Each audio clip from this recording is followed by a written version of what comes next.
What's up? It's 8 o'clock on the second Monday of the month, which can only mean one thing. I've been using this phone for the last 7 days, and I'm about to do. First week flip phone is over. The smartphone has not been used in 7 days. So, we're transferring it back into the iPhone 10. SIM card in tray. Switch on. I'm calling this vlog Going Smartphone Free During Difficult Times. Because, well, that says it already, doesn't it? We are a little exhausted and emotionally drained here in the Warner clan right now, especially King Ben, as we are mourning the loss of our lovely grandma, Jean. And yeah, me and Ben are just practicing the song we're doing at her celebration event tomorrow. But yeah, I just wanted to say a couple of words about how it's been useful to just get fully engage with the real world and the people around you and family. In my case, with Ben a lot over the past week, not being distracted by this thing. So yeah, big up the Punkt phone for that. I did switch it into the light phone, I'll admit. When I was up in London at the start of the week, I was filming the visuals for my second album, more on that shortly, and needed help with directions getting home.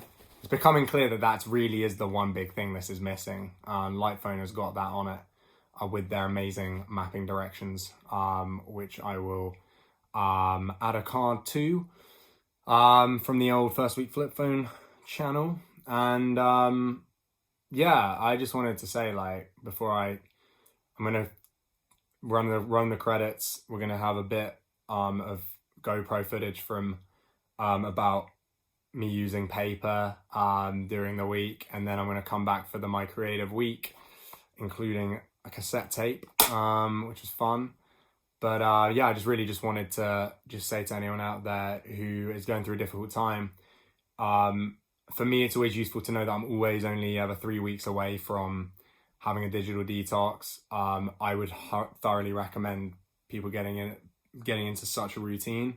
But just know that if you are going through a difficult time of crisis, whatever, it is okay to turn off that, announce that you're going off, and just switch it off. I would advise announcing, just letting people know, just so they don't get too worried. And yeah, and then just, really just enjoy engaging with the world around you. So, on that note, run the credits. 1, 2, 3, 4, 5, 6, 7. First week of the month, if you want me, call me on my burner. Couple flip phones. Yeah, nice little learner. Too much from you on the gram. Fam, I'll burn ya. Wish me flip like a burner. I'll spit fire bars and I'll burn ya. Let me paint you a picture. How to use the GoPro. Just turned on that top button to record, and now it's all hers. Yeah, baby, it's mine.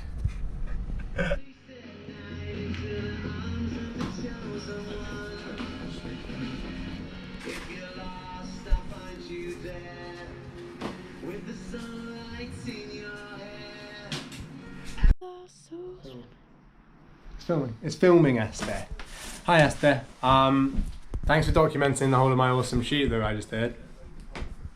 I hope you do a better job with your week on light phone. Good luck. I will use my Punkt phone. Punkt! Yo, what's up? It's Tuesday on First Week Flip Phone. Got the Punkt here, and basically, just want to show you guys what work looks like for me during this time. So I'm pretty much just using the laptop. So I'm here in Final Cut Pro, cutting a video to go out on YouTube on Monday, and it's basically about delivering food in Eastleigh to the peoples with a very charismatic and funny undiscovered talent called Tim Da Vinci. And I just want to show you guys how I try to lean into using paper during this week. So print out my to-dos. So you can see here, print out things. So that was it, delivery vlog. Deadlined it. And then I'd taken notes. We did a 15-minute version originally, which you can see on Vimeo. But I took notes about how to cut it down to a more entertaining 10 minutes.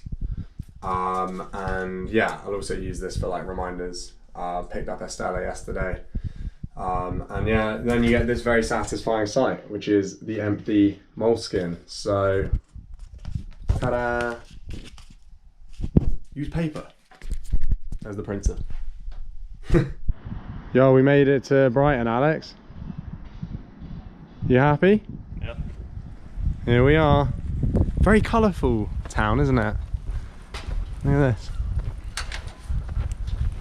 What are your first impressions of Brighton, Alex? It's beautiful. Beautiful. It really is. I agree. We've already been down to the seafront, had some fish and chips, and we found somewhere to park. But as you can see, parking is not easy to come by. So yeah, pay till 8 PM and then get it free after that. As you can see there. Yeah, now we're just heading down to the B&B, which is like, I don't know if it's that building, but it's a 4-story hotel basically masquerading as an Airbnb, which we snapped up a twin room for 40 quid. Yeah, we're gonna go, we got some open mic nights to hit. Cave, social vibe. Okay. Likes just a picture of pride. Now my G's got pronouns, Mr. Hyde. Check all these doctored squares. This guy's got a Linkstagram to get out of this site. Cave, social vida. So yeah, as well as seeing me talking about paper, before that you saw Estella's attempt at doing first week flip phone on the light phone. She didn't fancy it in the end. But good on her for coming down and helping out with the shoot for the visuals. Thank you, Estella, and thank you for actually letting me hang on to the light phone, because it meant I was able to get home from London. Okay. Then I was talking about how awesome paper is. Got some paperback books here to talk about, and then finally you saw a little snippet of me looking at Brighton, and it means that next month this probably won't be where I am in Eastleigh. So look out for me, Brighton. It was a cracking open mic night. So yeah, on to music. My albums of the month on Bandcamp, I didn't actually love that much. I mean, you know, Heath McNeese, it's just a single from him with Crip Van Winkle. Not crazy about the title. Is there a pun? Is he referencing the Crips? If so, like, what does that have to do with a Midwestern evangelical boy? I don't really, yeah, the references weren't the ones I got as much as usual with his stuff. But anyway, it's a single, so what do you expect? I did check out his Hocus Pocus inspired album. I haven't even seen the film, but that had a lot of better material in it. But I just love the Notes albums. They're amazing. I checked out Volume 1 and it's awesome. Go check out Two Notes Too Furious by Heath McNeese. He's awesome in that. The other one was the Doomsday Clock record. It was a cool little compilation concept. I wrote what I think was quite a witty review on Bandcamp, which you can go check out. But I really just wanted to talk about this, actually. Yes, it is a cassette tape of Vivaldi's Four Seasons. Like I said, it's been hard times this week, so going on a daily walk's been really good. And so yeah, I just really stuck the headphones into the cassette tape player. It does... Where is it? Wherever it is. It does bounce around quite a lot. I find. So like you can do the classic, you know, in the strap look. But to be honest, it kind of like bounces and the tape moves. So I actually found the only really way I could get it to sound good was like hold it in my coat pocket and actually like hold it, which is not ideal. And speaking of better sound quality, hopefully you're getting it now, as I actually remember to use the awesome $200 mic. So yeah, that's music. It was really nice getting through that, and yeah, and tune in on Wednesday. Hopefully Ben might come up. If he does, we may be able to play you potentially the song that we wrote for Grandma. It's called In Paradise, based on the In Paradisum from Fauré's Requiem. And I'm also doing Across, some of you might know from the debut album. But either way, hopefully he'll make an appearance, because it might be one of the last ones here.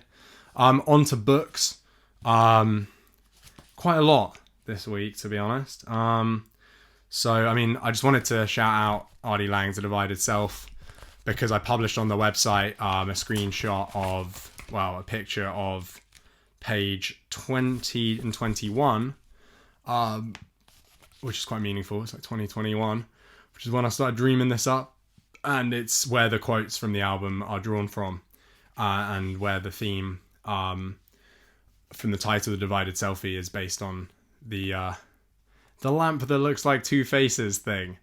So, you can go check out the press photo already on ceruleansounds.com homepage.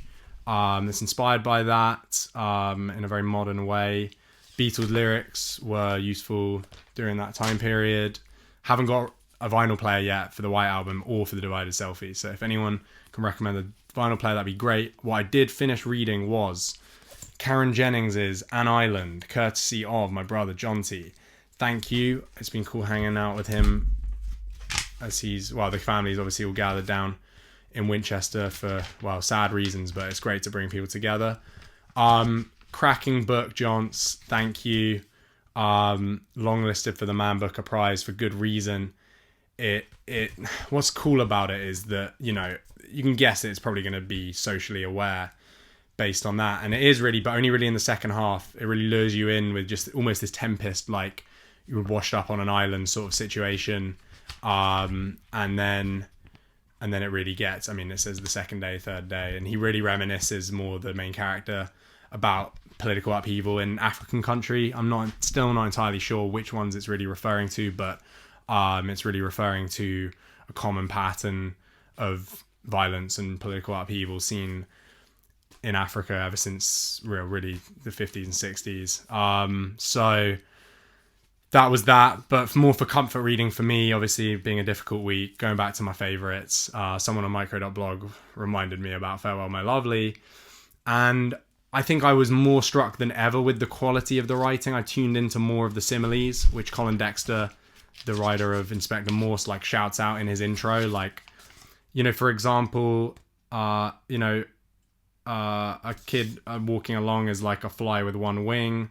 A villain's voice is cool as a cafeteria diner. Amazing similes. But then a woman's feeble charm is weak as a Chinaman's tea. And it just goes to show, for me, the Achilles heel of this book is, being 1940s LA and being hard-boiled enough to really speak the way people spoke. You get the cool, witty stuff, but you also get, unfortunately, the racism and misogyny, etc. And the thing about this one, it really stares you in the face right from the beginning, with the shine killing, as they say, with the killing of a black man, right at the start. So, I think it is what it is, but it would be a shame to lose this. It would lose, most of the book from the canon. And I think, in fairness to Raymond Chandler, he does show a certain amount of, what's the word I'm looking for? Philip Marlowe and therefore Raymond Chandler aren't particularly delighted that this killing is viewed with such shruggness, which is what the police, LAPD, do treat it with. And I think in that sense it is an honest assessment of the time, and was probably, at least on the right side of saying, look, it wasn't good, the police's approach to this. Marlowe does seem interested in actually solving the crime, at least, which is cool. Honestly though, in terms of, to return to the awesome things about this book, the seduction scene of Helen Gray of Phil Marlowe is just incredible. One of the best romantic scenes I've ever seen, and the ending is just phenomenal. When he gets up to Laird Brunette's boat, it's just incredible. I still hold it in very high esteem, even though it dealt with an unsavory part of history, aka history. Moving on. first week flip phone is over. I'm leaving Eastleigh for the summer, and then probably won't be really based here again until next spring. The album's coming out June 22nd. Hope you enjoy. Tune in Wednesday for live music. And yeah, here's the end. His actual credits. I said credits before. It's really opening titles, even though they came about 2 minutes in. Roll the actual credits. Bye. We might spit fire tweets, never read them. Fourth week TikTok on the clock, cause we're back on 1, 2, 3, 4, 5, 6, 7. Burner 1, 2, 3, 4, 5, 6, 7. We're back on. First week of the month, if you want me, call me on my burner. Shh, couple flip phones.